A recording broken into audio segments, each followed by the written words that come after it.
بەڵام میهرەبان دەچێت لە تەوەری دومی پرۆگرامی ئەمڕۆمان سەبارەت بە هەناردە نەکردنەوەی نوتی هەرێمان لە ڕێگەی بەندەری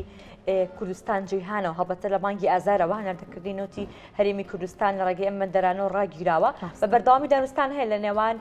حکوومەتی عێراقی و هەروەها لە نێوان کۆمپانیا بیانەکە لە نێوان تورکیاشدا تاکو ئێستا نەگەشتوونەتە ڕێکەوتن هەڵبەتە تاکو ئێستا سیاسەتی عێراق بەرامبەر بە هەناردەکردنی نوتی هەرێمی کوردستان دیار نییە لە دوایین بڕیاری دادگای فدرالیشدا دەڵێن کە دووبارە لە مانگی یەکەوە دەست بە دانوستانەکان دەکەنەوە. جا ئێمە بۆ گفتوگۆکردنی زیاتر سەبارەت بە هەناردەکردنی نوتی هەرێمی کوردستان دەچین لای زۆر بەڕێز ڕێبوار محەممەد کە بەڕێز دەمەکو پسپۆڕی نوت و گاز لە ستۆدیۆ لامان ئامادەن. کاکرێ بە سڵاو لێ بێت بانیت باش بەخێراتی زۆر بەخێر بێت کاکرێ بوار. کاکرێ بەستەرتە بزانین لە ئێستادا بۆ دووبارە کێشە لە هەناردەکردنی نوتی هەرێمی کوردستاندا هەیە بۆچی نوتی هەرێمی کوردستان هەناردە ناکرێت؟ زۆر سپاس بۆ میوانداریتان سڵاو لە بینەرانتان بەخێر بێت. ڕاستە بابەتەکان تا دێت بە بۆچوونی من بۆی کە پسپۆڕێک بەردەوام بە چاودێری بابەتەکەکەم تا دێ ئاڵۆسترە بێتەوە دەبینین لە سیاسەتی عێراقیەوە سیاستی بانێک و دووهەوا هەیە لەلایەک ڕۆژانە لە مانگی چوارەوە کە ئیتفاق کراوە لە چواری 2023ەوە کە هەرێمی کوردستان نەوتی ڕادست کرد دوای بڕیارەکەی دادگای پاریس دەبینین وەکو لە ڕاگەیاندنەکانە و باسەکرێت کە ڕۆژانە 800,000 بۆ 120,000 بەرمیل ڕادستی حکوومەتی عێراقیە کرێت لایەن هەرێمی کوردستانەوە. باشە ئەمە ئەگەر کێشە نییە خەلەل لە بابەتی گرێبەستەکان و مەسائلی ئەمنی و سیاسی اقتصادیانیە یعنی چی حکوومەتی عێراقی لەگەڵ هەرێمی کوردستان تعامل لەکاو ڕۆژانە 120,000 بەرمیل وەرەگرێت ئەمە بۆ خۆی پرسیارێکە لایەکی تریشەوە بەردەوام گفتوگۆ و دانوستانەوە هەر لە دوای گفتوگۆیەک دەبینین با بڵێن گرێکوێرەیەکی تر دروستە بێت کێشەیەکی تر دروستە بێت و بابەتی تر دێتە ناو مەوزوعەکە کێشەکە ئەوەی تر ئاڵۆستر ئەبێت و دوورەکەوێتەوە بۆ ڕۆڵی کۆمپانیای نەوتیەکان و هەمارکردنەوەی گرێبەستەکان بڕیاری دادگای فیدراڵی خواستی تورکیا مەسەلەن هەموو با بڵێن خواستی هەرێمی کوردستان هەموو ئەمانە لەگەڵ با بڵێن بەرژەوەندیەکانی ئەمریکا و بەریتانیا و رووسیا لە لەو ململانەی کە هەیە لەسەر نەوتی هەرێمی کوردستان هەموو ئەمانە تێکەڵ بوون دوو شتی جیاوازە بین لایەک سیراع و ملانێکی تون لایەکیش یعنی ئاوا بەهێمنی نەوت ڕادستی عێراقی کرێتەوە لە ئەنجامە خەڵکی کوردستان زیانمەند و زەرمەندی یەکە من کە دەبینین سێماغم موشە بەو دەبێت. باشە کاکرێبار تازەترین بڕیارەوەی کە لە مانگ یەک جارێکی دەست بە دانوستان بکاتەوە مە لە کاتێکە کە پێشتر یەک دنیا دانوستان کراوە کەواتە چارەنووسی و دانوستانانە چی بەسەرێت و ئەم پەیامش چ پەیامێک یعنی بۆ نمونە ئەم بڕیارە چ پەیامێک دەگەێنێت بەم بەداخەوە جۆرێکە لە ناومێدی بەڕاستی من باسم کردم بانێک و دووهەوا ینی لە مانگی چوار دانوستان هەیە و هەرێمی کوردستان بە ئیتفاقێک ڕادستکردنەوەی نەوتی تەسیمی عێراق کرد و دواتر چەندین یاسای بودجە ڕێکخراوە یاسای بودجەش بووە تەڵەیەک و کێڵگەیەکی مین بۆ هەرێمی کوردستان تا ئێساش ئەوەندەی شەرت و شروتی بڵێن نابەجێ و قورسی تێدا بوو کە هەرێمی کوردستان نەیتوانی جێبەجێکا و دەبینین تا ئێستش لە مانگی شەشەوە تا ئێستش نەتوانات جێبەجێ بکرێت و دوای ئەوەی کە چەندین گفتوگۆ لەگەڵ تورکیا کراوە تورکیا کۆمەڵی داواکاری سەخت و قورسیە بوو ناچار تورکیا پاشەکشەی کرد لە داواکاریەکانی و ئێستا بڵێن لە چەند هەفتەی پێشووترا وەزیری نەوتی عێراق و لەگەڵ ستافەکەی هاتن بۆ هەرێمی کوردستان دوو ڕۆژمانەوە لە مەیدانیان خۆیان واقعەکان بینی و زۆر ئاماژەی گرنگ و بابەتی گرنگ هاتە پێشەوە بەتایبەتی وەزیری خارجی ئەمریکا کە هات بۆ عێراق و جەختی لەوە کرد کە ئەو کێشە بێ حەل کرێەوە کونسوڵی گشتی ئەمریکا لە هەولێر پشتیوانی چارەسەری کێشەکەی کرد و دواتر لە دوبەی کۆبوونەوە کرا لەگەڵ کۆمپانیا نەوتیەکانە و وەزیری نەوتی عێراق هات بۆ سەرۆکوەزیران هات چەند ڕۆژمانەوە و کۆمەڵی ئاماژەی دڵخۆشکەریاندا کەچی ئێستا لە پڕێکا دەبین دەڵێت سەرچاوی لە وەزارەتی عێراق دەڵێت ئێمە لە مانگ یەکەوە دەست دەکەین بە گفتوگۆ بۆ هەمواری بەبەستەکەی من بە دیاریکراوی لەوەیە کاگرێبار ئایا ئەم مانگی یەکە کە ئەو کۆبوونەوانە دەکرێت تەواوی ئەم گرێ بۆ نمونە ئەم ڕێکەوتنانەی کە پێشتر هەیە لە مانگی چوارەوە ئەمانە هەر هەمووی وەلا دەنرێت هیچ کاری پێ ناکرێت یاخود لەسەر ئەم ڕێکەوتنانەوە ئەگەنا ڕێکەوتنی کۆتایی بە بۆچوونی من ئەم بابەتە زۆر گەورەیە ینی لەوە گەورەترە کە تۆ ئەوە بڵێ لە مانگ یەکا دانیشن گرێبەستەکان هەموارەکەنەوە و کۆتایی دێو کێشەکان ئەم بابەتە بابەتێکی دەسوویە خوانزانی نەوت و گاز ینی دوورنمای سیاسی ئابووری ئاسایشی سەربازی هەیە و دەمینین جەنگی ئۆکراین و جەنگی حەماس ئیسرائیلیش لە پشتیەوە ئەو شەڕە هەیە بۆیە لێرا تێچێنێکە لەم بابەتە کە بەرژەوەندی ئەمریکایە بریتانیایە و ڕۆژئاوایەکان لە هەرێمی کوردستان و بەڕژەوەندی رووسیا دەبینین و چینیش وردە دەدێتە ناو بابەتەکەەوە لەولاشەوە عێراق کە نایەوێت دەستور جێبەجێکا و ئەو کێشە لە سەرەتا لەوە دەسی پێ هاتووە کە عێراق دەسووری جێبەجێ نەکرد مادەی 112 جێبەجێ نەکردووە یاسای نەوتوغازی فیدراڵی دەرنەکردوە کورد بە ناچاری دەستی بۆەوە بر یاسای نەوتوغاز هەرێمی کوردستانی دەرکردەوە پرۆسێسی نەوتی دەست پێ کرد بەڵام کورد لە ڕووی یاسایەوە هەڵەیەکی گەورەی کرد کە سکاڵ دەستی بۆ دادگای فیدراڵی نەبرد دواتر عێراق دەستی بۆ بۆیە بۆ لای پرسیارەکە دەبێ ئەم لایەنانە خواستی رووسیا خواستی ڕۆژئاوایەکان خواستی عێراق خواستی هەرێم کۆمپانیاکان و تورکیا ئەبێ هەموو ئەمانە لە خاڵێکا بوەستنەوە ئەنجا دەتوانی بڵین یعنی ئومێدێکەیە بۆی کە ئەم پرۆسە بگا جارەتر ڕێک بێتەوە چونکە ئەمریکا و ڕۆژئاوایەکان نانەوێت بەرژەوەندی رووسیا بە هیچ شوێ لە منتیقا بمێنێت لە سەڵاتچلی بۆری کوردستانی ئەوانە کۆمپانیای ڕۆزنەفت لە کوردستان ئیشەکەوە هەتا تەنات لە 2017 بابەتێک نووسیوە کە چەند ساڵ پێش دەکا مافێت و لە باڵێزی ئەو کاتەی ئەمریکا لە عێراقڵێت تا ڕووسەکان و کۆمپانیای ڕۆزنەفت لە هەرێمی کوردستان بێ ئێمە ناڵی سەقرار بێت سەیرکە ئەو کاتەی 2017 من ئەو بابەتە نووسیە ئەوم بە ئاماژە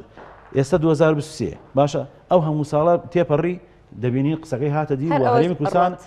ڕۆژ بە ڕۆژ لە دۆخی ناسەقامگیری و کەواتە تەدەخلی نێودەوڵەتی تەدەخلی هەرێمی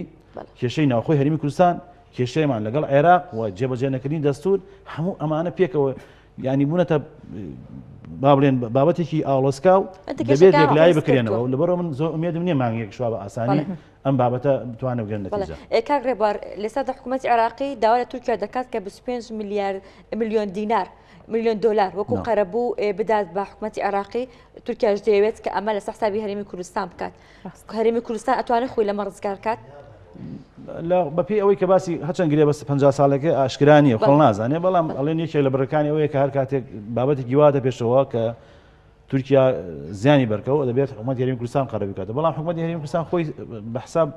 32 میلیارد دلار خەرزارەوە ئێستا لە دۆخێکایە کە تەنانەت میلیۆن دلار خۆی 32 میلیارد دلار خەرزارە ئەوەی بڕیارەکەی گەمەستە بڕیارەکەی دادگای پاریسیش بێت ملیارێک و 500 میلیۆن دلارەکە بێ بۆ قەرەبوو بۆ 2014 بۆ 18 بیدا بە حکوومەتی تورکیا بەڵێ حکوومەتی تورکیا بیدا بە عێراق تورکیا ئینشاڵڵا دەبێ هەرێمی کوردستان ئەم قەرەبە بداتەوە بۆیە ئەوەش بۆ خۆی بابەتێکەوە لەگەڵ کۆمەڵی بابەتی ئاسایشی و ئاو ئەوانەی تورکیا تێکەڵ بوون لە بابەتەکە بۆیە ینی لێرە حکوومەتی هەرێمی کوردستان توانای ئیدارەدانی حکوومەتەکەی خۆی نیە موچەی پێ نادرێت لەکوێ ئەتوانێت قەرەبووی ئەو قەرەبانش باتە لەبەرەوە بابەتەکە زۆر ئاڵۆزە پێویستی بۆیە هەموو لایەنەکان کە ئێستا لە ڕاستیان بە قەنەعەتیم بەس عێراق زەرمەندیە کورد زەرمەندە کۆمپانیا بیانەکان زەرمەندن تورکیا زەرمەندی یەکەمە دەبێت هەموو ئەم لایەنە زەرمەندان پێکەوە دانیشن و بگەنە خاڵێکە ئەڵێ سوار و پیادە سوار تۆزێ دابەزێ پیادەکەش تۆزێ بەزێتەوە ئەگەن بە یەک باشە ئەبێ هەموو ئەمانە و سوار و پیادەکە بن بە خاڵێک واز لە ئەو بەرژەوەندی و دەستکەوتانی ڕابردوو بێنن بۆی بتوانن لە خاڵەکایە بەڵام ئەتوانێت لەگەڵ کۆمپانیا بیانەکانە بگاتە ڕێکەوتنە گرێبەستەکە چارەسەرم کێشەی ئێستای خۆی پێ بکات هەرێمی کوردستان لەگەڵ کۆمپانیا بیانەکان کێشەی نییە لەگەڵ تورکیاشا کێشەی نییە ومانزان بڕیارەکە سکاڵا لە ئەنجامی سکاڵاکی عێراق لە دادگای پاریسا بۆ لەوە بابەتێک دەستی پێ کردو عێراق ڕازی نابێ بە گرێبەستەکانی هەرێمی کوردستان و لە ڕاستیش ئەم بابەتێکە ڕێکلامیە عێراقێکا چونکە ئێمە کۆمەڵ پێمە پێڵێن جەولاتە تەراخیس گەڕی ڕێگەپێدان کە لە دوای 2009 عێراق دەستی پێکردو 5 گەڕی ڕێگەپێدانی مۆڵەدانی بە کۆمپانیا بیانەکانداوە لە عێراقەوە بەرهێنان بکەن لە بووینەوەتا لە گەڕی پێنجا لە جەولەی تەراخیسی پێنجەمە شێوەیەکە لە شێوەکانی گرێبەستەکە هەرێمی کوردستانەوە پێڵێن عقود تەنقیب والئینتاج کاتەم ڕێگەکردنی عێراق دەستوریە ڕاستەکە ویکیکات نەخێر عێراق ڕێگەکانی دەستوری نییە لەبەرەوەی خۆشی شێوەی لە شێوەکانی ئێستا گرێبەستەکانی نزیکە لە گرێبەستانی کوردستانەوە و ئەم گرێبەستانە بابەتێکی نێودەوڵەتین پێش ڕوخانی سەدام حوسێن بە 6 مانگ 120 کۆمپانیا وەکو ئۆکسۆن مۆبیل و تۆتاڵ و ئەوانە لە فەڕەنسا کۆبوونەوە گرێبەستی هاوبەشی لە بەرهەمێنان و کۆمەڵی کوردستانیان هەڵبژاردووە دواتر چەندین داوەند و ڕێکخراوی نێودەوڵەتی وە جیاوازێکی گەورە هەیە لە ڕووی چۆن ئێمە کوردین ئەوان عەرەبن جوگرافیاکە ئێمە شاخاوی ئەوان دەشتاین لە ڕووی بابەتی نەوتەکەیشەوە سروشتەکەمان جیاوازە لەبەرەوەی بیرەکانی ئەمە لە ناو شاخەڵەکەنرێت و یەدەکی کەمترە و کولفەی زۆرترە ئەوانەی ئەوان لە دەشتایە و لمیە قوڵایەکەی لەوانەیە بەڵێ لەبەرەوەی کۆمپانیاکی نێودەوڵەتی نایەت لە کوردستان بۆ بەرهێنانکان نەوتە کە سەرمایەکی گەورە بخاتە کار و لێدەچێکی کەم و قازانجێکی کەم